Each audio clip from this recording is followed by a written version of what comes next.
बात कर रहा हूँ। इरांगल से हमने मिलकर सफर शुरू किया था। अभी वापस एक बार फिर से आखिरी मैच में इरांगल के मैच की तरफ बढ़ेंगे। पहले एक बार इरांगल देखा, लेकिन इस बार टीम अलग है। तो मेरे चहीते एंड मेरे प्यारे एंड, क्या लगता है इस बार कौन सी? कोई भी जीत सकते हैं, बट कहीं ना कहीं जिस तरीके से टीम सोल ने अपनी शुरुआत करी है, हमेशा से उनका एक स्ट्रॉन्ग सूट रहा है। एक काम करते हैं, सर्कल के चुपचाप सेंटर पे जाकर बैठ जाते हैं और वहां से बहुत सारी फाइट्स के अंदर एंगेज करते हैं। ये हमेशा उनकी खूबी रही है। एंड गॉब्लिन देखिए, इस मैच में हम कुछ अलग ही करने वाले हैं। मैं एक्चुअली के साथ जाना चाहूंगा, क्योंकि हमको पता है कि एक और टीम है जो कंटेंडर करेगी फर्स्ट स्पॉट के लिए। तो यस, उनका हार्ड एफर्ट रहने वाला है।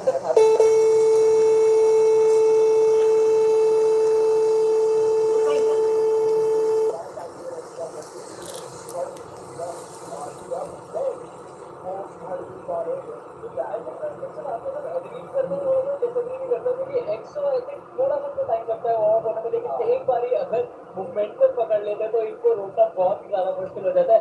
लेकिन जब हम गेम में जाएंगे, ये तो तभी पता चलेगा कि आखिर जीत किसके हाथ लगेगी। और इससे पहले की गेम की तरफ बढ़े, हम लोग लेंगे एक और छोटा सा ब्रेक। आप लोग कहीं में जाएगा, ब्रेक की दूसरी तरफ मिलेगा आपको हमारा आज के दिन का आखिरी match.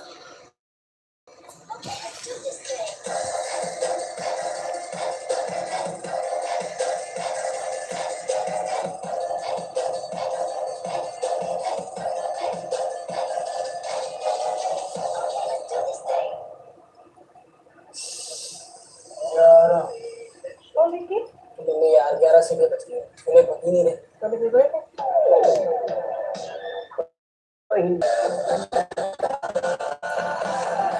Introducing the new update venue. BGMI Star Sports का अब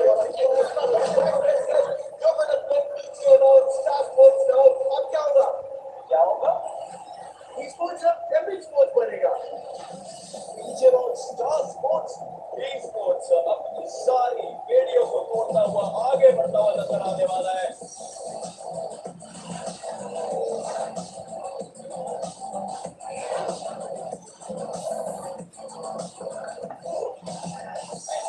Everyone's ready to feel the epicness.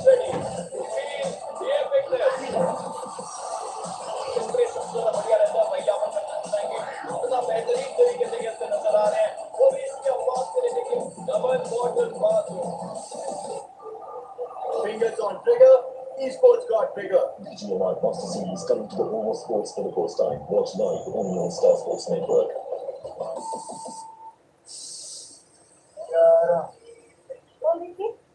यार 11 सेकंड बच गए, उन्हें पता ही नहीं रहे। Order from your favorite restaurant. To pick up game on the Swiggy app. Introducing the new Hyundai Venue.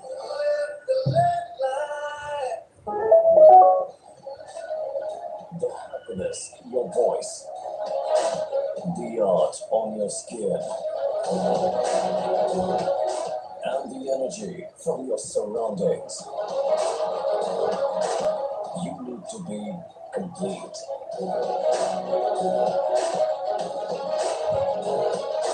Making dreams come true and memories happier. Okay, let's do this thing.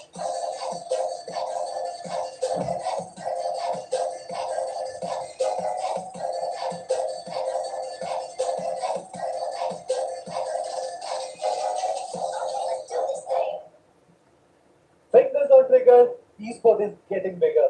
यहाँ पर आप देख रहे हो, वो ही है इतिहास रचने की शुरुआत। मेरा नाम है राज, ये है ओशियन मास्टर जी, और आपका स्वागत कर रहा हूँ मैं बैटिंग और mobile India master series day 1 match. Exactly, आज के दिन का आखिरी मैच, लेकिन ये आखिरी मैच इन सब when it comes to the map, players already are going to be very well versed in terms of how they played when in game number 1, man. They played absolutely well, without a doubt, Potter. The entire day has been absolutely incredible. And Potter, take the players too.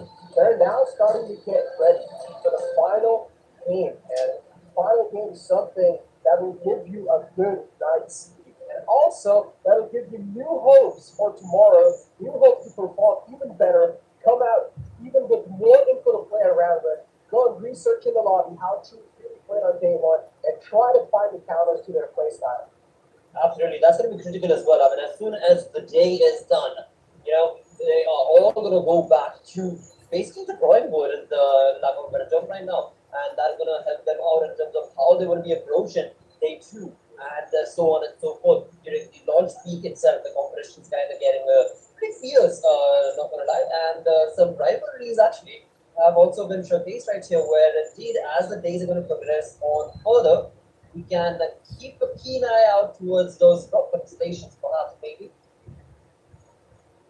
Maybe. We still don't exactly know. Over here, Blotter, now Erangel, we did see at the start a little bit, or at least in the first game of Erangel, we did see a little bit of drop contentions here and there. But now, in the final Erangel, are we going to see any sort of improvisations? Because we also saw Group A at that time. But now Group B and Group C coming in, I want to find out, are there going to be any sort of new interactions between the teams right off the bat? Oh, we shall have to see if that'll be the case or not as we jump in for the final match of the day. Match number 4 that we played between Group B and C, as you mentioned, and that will be on the map of Sandhawk. Well, no, of course not, because we are done. We are done with the Sandhawk Queen. The green map of Sandhawk was done and dusted. It was an aggressive one, but now the comfort position is going to be jumping in, where Wrangle will be played. But we shall have to see. Last time around, there was only one team that chose to go down towards the military base. This time, maybe what you were predicting, maybe we could have some contestations. Let's see. Fingers crossed. Honestly, fingers crossed. Like you said, we will be able to get the day ending with a rockin' performance coming in from the entire world.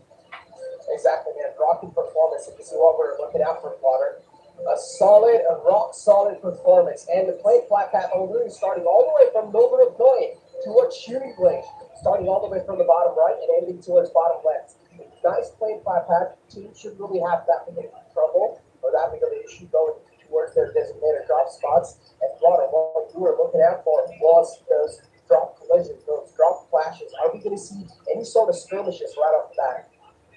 I wish I could have said yes. I wish I could have said yes. As of now, we've got, of course, Revenant all by their lonesome down south on that military base towards Nova of Noy. Up above them is going to be 7C. Right across the vicinity is going to be Team XO of 7C as well. So, yeah, I mean, early contestations not really going to be happening. For now, teams are looking on to jump into close to a vehicle, get in, and run as far and fast and swiftly away as you possibly can. Because for now, a few of these teams, again, got to keep in mind, right? They're playing their second game. You've got Seoul playing the second game. You've got so many teams, in fact. You've got a Revenant and the likes who are playing the second game of the day. They want to be able to play it safe. They don't want to get into an early unnecessary contestation and drop down their numbers. So it is definitely commendable approach coming in from the lobby as they run away from each other in the first 2 to 4 minutes right here, as we can see on our screen. Is he actually playing with sunglasses on? Yeah. Is that what I saw? Oh yeah. Wow, that's an all different style, man. He's doing it in style. Now, that's the real way to say it. I mean, imagine, Water. It's nighttime. I do understand there's still quite a lot of lights in the studio, but he's still playing with sunglasses on. That affects quite a lot of visual if you're talking about it, because again, you need to see every single pixel in the game. Or I see those snakes flying around. I won't talk to you about it. Watching a fire match? Now feast on a fire heat. Order a winner dinner from Swiggy.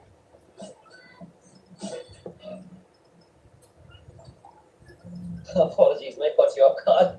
But no, I completely agree with you. Yes, it is, of course, based on personal experience and personal approach that you have towards the game as well. And some people just get comfortable with it, and in fact, they get so comfortable with it that without having the shades or the glasses, I mean, it feels awkward for them to be able to play their game. So yeah, I'm completely in the same boat with you, but I completely also understand the approach as to why and how these players are able to, get the game going on in their favor with that sort of restrictive approach with the glasses on. But hey, come on. I mean, it's all fine. In the end, it's all about comfort, and as long as you're comfortable and you're able to, play that synergistic play with the team, that's all that matters. I mean, Hey, as they say, whatever rocks your boat, do it. Sure. But on the other hand, though, Lion Esports, yeah, as you said, having a consistent performance today in the overall rankings too, doing okay. Lion Esports, this is just the day one. Even if you're going to have a shaky start at the day one, it's not going to matter quite a lot. You can always go back home for the rest of the night. You can sit, you can do the lots, you take a lot of tips, you can see how these teams are playing, how these teams are rotating around, and then come back tomorrow even stronger than ever before.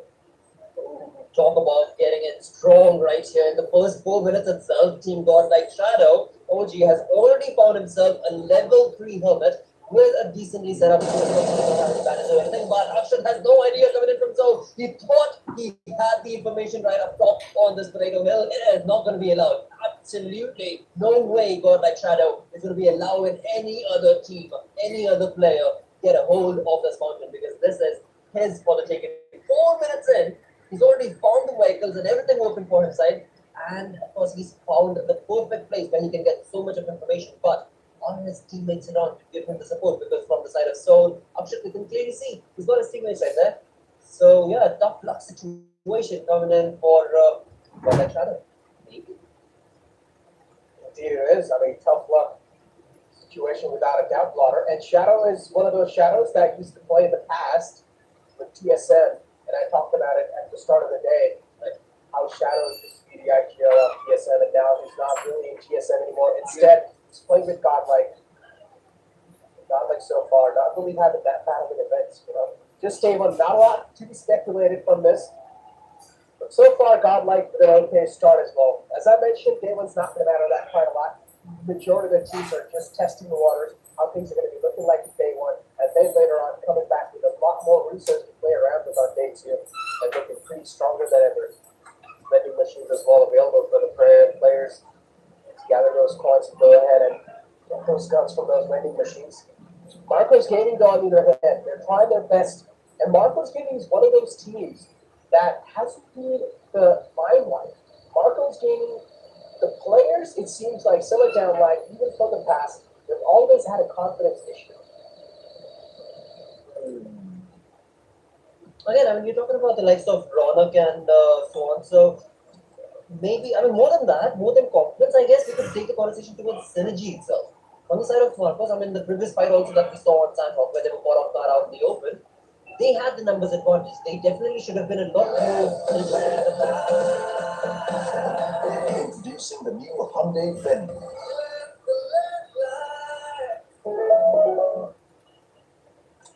Yeah, and as you brought up Ronak too, Water, I mean, Ronak is the new IGL of Marco's Gaming team. So, considering the fact that you're going to be a new IGL, you don't really have a lot of experience IGL in the team that you're playing with, things are really tough as an IGL for you to direct your team. You haven't really been playing with each other for a long time.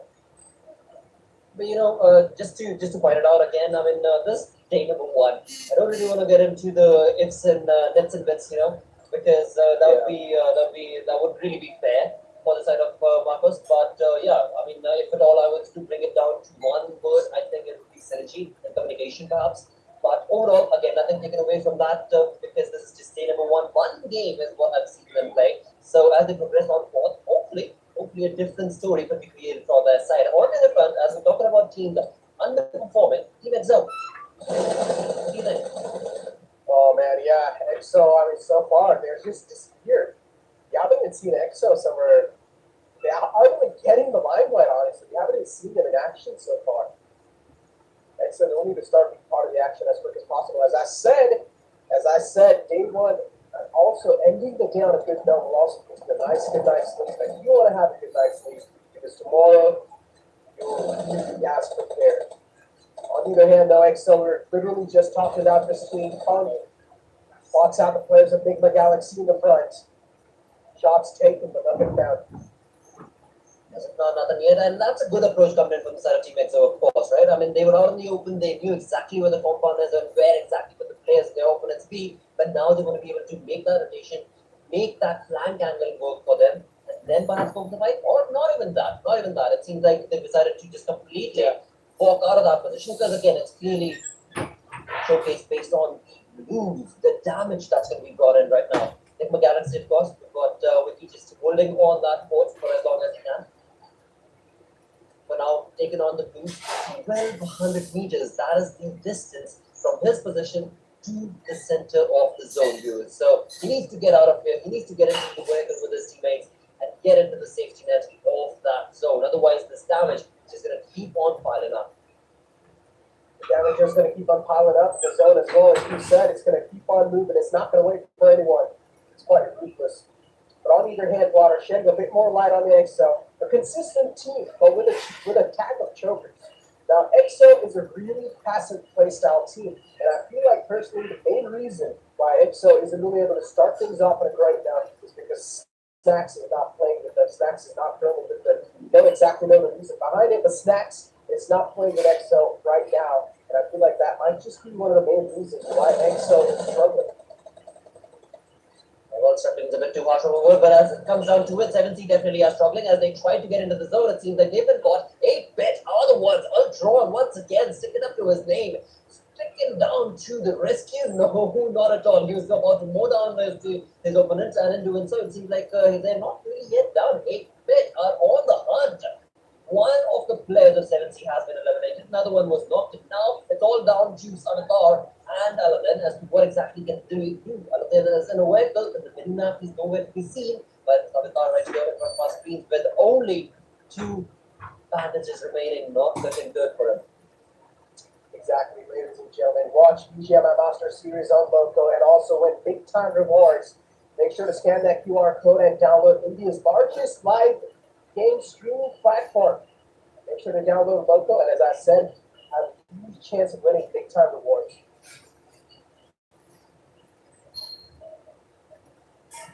Not that. As we jump back to the fights, to the player that was surviving, the only player. It is going to be 7C's Aladdin, but look at 8-bit Juicy. He is on the hunt. Juicy is definitely on with the flank coming into his vehicle. He was able to get a perfect shotgun against 7C's Aladdin's rotation, but on the other side of the map altogether, it was the region. We do have Soul Omega taking on a Scarlet approach against his opponents, and in doing so, the definition point will be confirmed. But will that turn into a retaliatory fight coming in from the side of Rivalry Esports? A retaliatory fight. I feel like for now it's going to be quite tough to ask for.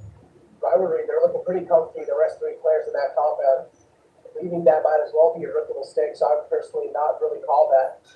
Instead, just staying there, try to survive for as long as possible. As long as you have the circle, you don't really need to worry. But instead, if you do realize maybe the circle is shifting away from them, that's the time where then you'll need to start worrying a little bit, because you do have Rivalry and Soul again. Both these teams are right next to each other. They know what's going on in the surroundings, but both these teams, they're not really finding any sort of clear line of sight onto each other. Absolutely. As we look away from there, we've got the second airdrop with the AUG, the AUG coming in to the rescue of one select team, one happy team. But which team will it be? Which team will go out of their way to be able to get that loot for themselves? God likes Jonathan right here. Waiting, of course, he's got the audio cues of Soul making that rotation, but he's going to be sticking himself and his teammate right at the edge of that zone, as they've got the safety net of the compound working for them. We've got a lot of teams in the vehicles right now, as the zone keeps constricting and restricting these players. These early teams, these teams that are on our screens and have been for the past 2 minutes, 3 minutes, these early rotating teams, they are the ones who are probably going to be able to stand true at all. But Rivalry Esports player has absolutely no idea. The compound that he's able to walk in towards is going to be, hey, don't mind lightning push, but hey. Oh, that was close. That was really close. Yeah, could have been close. Really could have been close. And that was a close call too. Rivalry, at least for now, they're out of harm's way from this one. Wow. Blind being really proactive, being quick on their feet. Already getting this combat control. This combat has to be one of the hot spots right now. Another team that's cruising well. They put down the seat. And this time, one of the players going to be caught out. And he's not going to be spared. It's still being devoured by Blind Esports. Another player spotted as well. Dreams shut down. The Dreams are not going to last any time longer, as you do have Excel as well. And Blind Esports now, the targets is going to be switched onto Excel. As against you. You have God like and Skyline's Gaming. The action's breaking out all across the battlefield. Jonathan trying to get himself out of this tricky spot. The UFP's going to strike in clutch, and Jonathan shuts down the push from Skyline's Gaming Sunrise, but catches bullets from far away. It's a third party all the way from Hydra. All the way from Hydra indeed, and in doing so, Jonathan, I mean, he was able to bring down more than two of the players, and in that, it was all thanks to his UMP control, but now it seems like Gordel Seagull, it all boils down to him. What exactly can he do? Of course, he's been trying to create that sort of a smoke wall so as to be able to get that revive going on for his teammates, but right behind is going to be Pokar coming in from the side of Skylight. So this has turned into a chaotic fight that got, like, of course, did participate in, but it seems like they're probably not going to be able to finish it if Pokar decides to get out of that compound and take on a fight, take on those utilities, and bring it down to the face of God like Pandora. It seems like he's going to be keeping a low pace and low key approach to this fight. Not going to be jumping in with any of those crazy shenanigans that I thought he would. I believe that would, of course, be the right reason as well, because he's the last man surviving, so he wants to be able to survive for as long as he can. 16 teams still surviving, so of course he does not want to be the first team to get eliminated. You always make sure you're surviving those early paces, but Hydra by the Hydras! One player gets taken out, 7C Sabotage, who's going to put the nail in the coffin for that man. And 7C, the entire squad of Hydra by the Hydras right underneath them. And how are they going to try to take care of that one at K14 in close ranges? That DMR can definitely be quite devastating in those ranges. And you do not really want to challenge that one, the automatic one as well. You cannot withstand the amount of damage that can put up against you. You always got to keep good distance, and not just distance. You got to make sure those not having the line of sight keep getting you into the this. Elaborate on the top line. Currently, 17 definitely, you have an advantage. They're holding the top side of the entire compound. But both these teams, they're not really comfortable in the place they have with the water. Both these teams need to move out because the next surplus shifted away from them. Oh, it definitely has. They've got about 550, 60 meters to cover, and as of now, Max is trying his level best along with his teammate Ace Black to be able to get some story going for himself, and he does so perfectly gracefully. As our team goes down 7C, there is no way that they can get out of this compound alive on their 2 feet, and in doing so, Hyderabad, they get the better half of this fight as well. And as this fight was going on, actually, in the kill feed I saw Jonathan take on the fight by his lonesome from the side of Godlike, but then from far away distance came an X-Pop to eliminate the cause that Jonathan stood for, and in doing so, Godlike have been eliminated. And now, as we jump away from that, we've got Marcus Gaming taking on a fight with UMP once again in the name and hands of Killer, as he's got his teammate to be able to revive and rescue as well. Exactly, Marcos Cannon moving in quite close. Now the footsteps can't be heard. That's Team X Park. Oh, that could be a really close call. But at least for now, Sam's going to be staying alive for to see another day.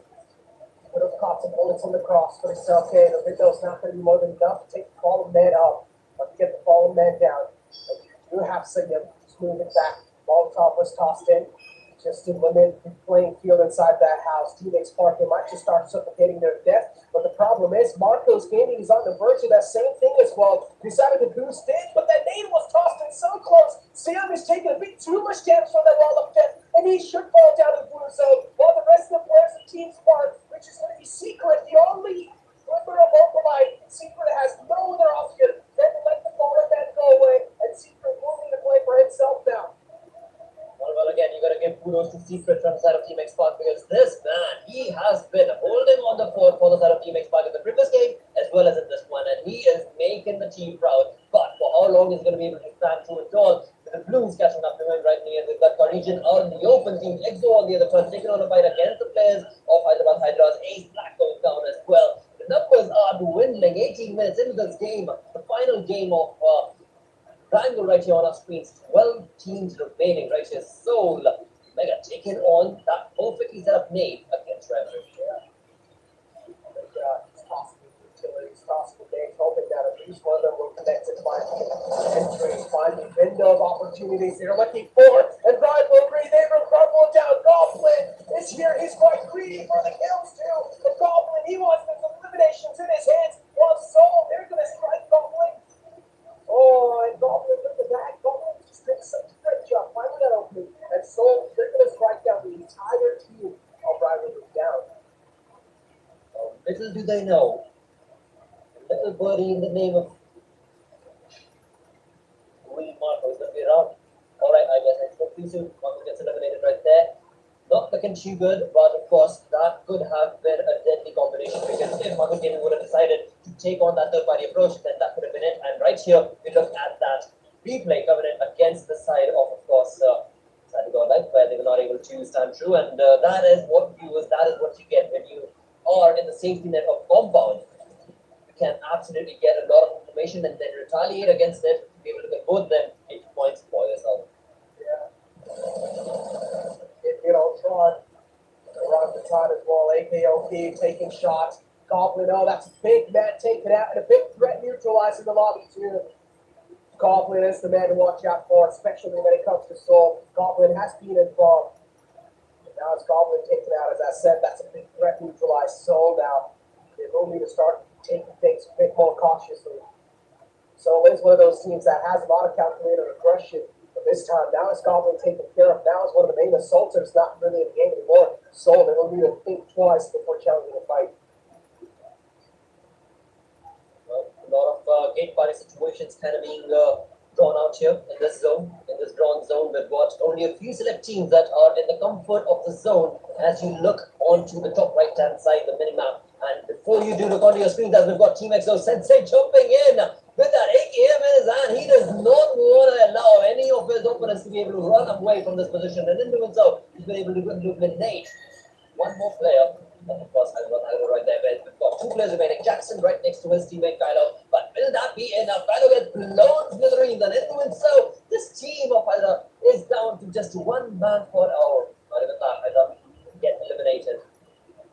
Nice approach coming in from that aggressive play. In fact, a very aggressive play. 9 teams remaining right now. Revenant Esports. Smokes are going to be there on the saving grace at this point in time.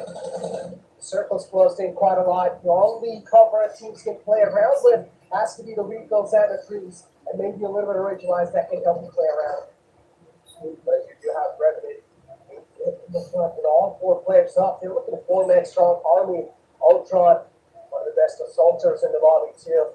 Cannot afford to do the sights of Ultron, man. Definitely. I completely agree with that. But right now, it seems like there are a few teams that are getting out in the open, and that's going to be so right off the bat right now in our screens. And Orangutan get the better half of that, and same is going to be the case coming in for the side of Revenant as they were a little bit of a sandwich situation. From one side is 8-bit 4-man army, from the rear is going to be OR Esports. Revenant caught up in the middle. There's no way for them to go, but now, like 8-bit and OR have a fight of their own, and this could be the opening that Revenant wanted. As we can see, there's only 1 player surviving from the side of that team. Exactly. Zaddy's just going to pepper down shots on there, so one of the players was out in the open. Out the key. That's the opening they really needed. Or they're going to have a little bit of smirks on their faces now after they found that. Enough amount of time for OR to close on up as well. Get real close and personal. But the problem might just be one of the players from the side of Revenant. Oh, yeah. You could cause a lot of ruckus in the lobby if this solo man survives till late game. And as I was talking about him, he will be cut off instantly by OR. Oh, you should have. You cursed him as soon as that was spot on. Kovac could not survive for long. Once again, he was out in the open. His position, of course, was already known by 8-bit as well as OR, and so, of course, that gets the end of that fight. But along with that, 16 still remain. Orangutan also not jumping into the fray of all of this. OR have absolutely no idea. As they were taking on fight against the players of 8-bit, coming out from the rear, comes in Orangutan, and now Orangutan have a lot of leeway that they could probably utilize towards or against the side of OR, but will they be allowed to? Because OR, they are pretty quick on their feet, and then we can clearly see they're bringing in that retaliatory fire against the players of Orangutan, where even if a flank is being created from Orangutan, it's just not working out for them. Orangutan, on the other hand, twice they spot out a rotation from the side of 8-bit. 8-bit with no other choice left. Moving out in the open too, but the rest of the players are there to provide the cover fire. While Shadow was taking the shots. Shadow not getting anything out of that one. Instead, getting knocked himself. Army just driving the Eco on top of the Molotov. Also caught flames on it himself. Now he's also taken down a bit low. Again, it's being checked up on their side. Or closing it quite close on the players of time. When the players gets taken out, that's Trigger out the frame. Now Exo, the target being switched on to Exo. As we have Exo Punk against the players of Base Pit. Points are going to happen back and forth. And that mini map on the top right. We've got 5 teams remaining. Pretty scattered they definitely are. In the cream, we've got Team X already on our screen. The Orangutan taking on the color of grey. Roll grey indeed. Right in front of them is going to be teal. That is going to be OR. Again, the numbers advantage. The numbers advantage is what this fight actually turns out to be, because from the side of Orangutan, he's the one-man army surviving all by his lonesome. For side of OR, they've got all 4 players surviving, right? I mean, the forecast clearly says as well, with 80-29% chance, but that's only if Team Exo can be stopped. All Team Exo can be stopped. So far, it seems like Team Exo, they're looking really unstoppable. All 4 players up. Talk about an unstoppable force of nature. Exo, they're proving me exactly right with those words. Orangutan, the only man alive, with a little bit of glimmer of hope on winning this game. There is a chance that the solo survivor might just win, but he also has the chance that he might decide which team he wants to win. On the other hand, though, 8-bit, they're caught in such a tricky spot. Ultron gets taken down. That's all down to Beast. Beast stepped up in an unknown territory, and they will have to pay the consequences for that. Yeah, that was a good play coming from Sarabin, but of course they knew that they were surrounded, but I guess they did not really have any other place to go, because looking at that mini map, that is where the zone is. That is exactly where they had the opening available for them. In just a couple of minutes, we're going to know exactly which team is going to be walking away with a winner swiggy dinner for themselves. We're talking about Team XO, and they are definitely delivering the question we asked in style, but can they walk away with that swiggy dinner? That's the only question, and it seems like Sensei is going to be absolutely fencing down that lead in the players of OR, where the numbers advantage a couple of minutes ago seemed like maybe likely could be given that biggie dinner to OR, but that's not going to be the case, because Sensei jumps in with just one cause: elimination and domination. Oh, elimination and domination, at least for now, has to be the name of the game. OR, 2 players knocked down. Jelly going to be the final glimmer of hope. Going for the rest on the fallen man. Aditya should be back up on his feet soon. Exo may realize there might just be something sneaky happening around the battlefield. But look at one of the players from the side of Orangutan, all the way in the back, takes the opportunity, peeks out, strikes in style. Exo eliminated. What? With that, it's going to be Orgy eliminated too. And we have a winner, Squiggy dinner water. What a way to close things out. Exo. Oh, boy. Exo, well deserved hitter. And we were just talking about this too, Lana. We were talking about Exo, and Exo just proved me wrong. Hey, again, I mean, we just asked the question, right? We weren't saying anything wrong there, right? We were just asking the question, and that's how they delivered it in style. So, yeah, I mean, kudos to the way that they were able to just, hear our demands, and they were like, all right, Goro and Necro,